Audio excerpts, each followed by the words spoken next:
Les portiques aux couleurs rouges du port sont dans un incessant mouvement. Ces machines chargent et déchargent des bateaux mesurant jusqu'à 300 mètres. En 2021, le port de Pointe-Noire a réalisé des performances sans précédent, selon Anthony Samzin, directeur général de Congo Terminal.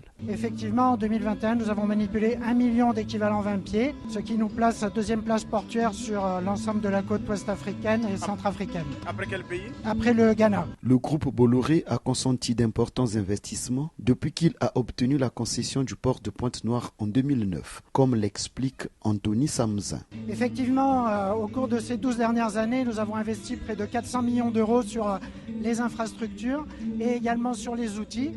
Au niveau des infrastructures, il s'agit aujourd'hui 40 hectares de terre-plein qui nous servent à stocker les containers, 1500 mètres de quais. En cette période de crise sanitaire, certains ports de l'Atlantique connaissent un engorgement excessif de bateaux. Mais Pointe-Noire échappe à ce phénomène, à en croire Alphonse Obambi-Itoa, directeur général de Translo, une société congolaise de transit. Aujourd'hui, avec la construction des nouveaux quais, le séjour en rade n'est plus aussi long qu'avant. 2 à 3 jours en rade, c'est déjà un maximum, alors que avant, nous avions des bateaux qui faisaient 15 jours en rade avant d'avoir un quai.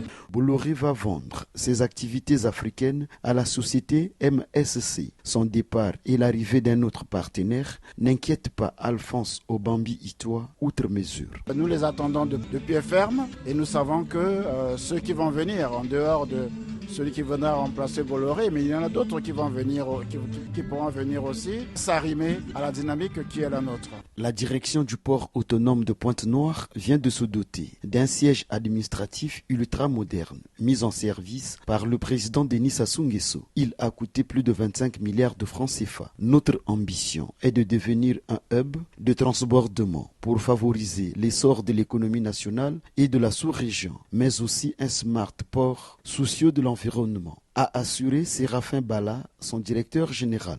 Loïcia Martial, de retour de Pointe-Noire sur la côte atlantique, RFI.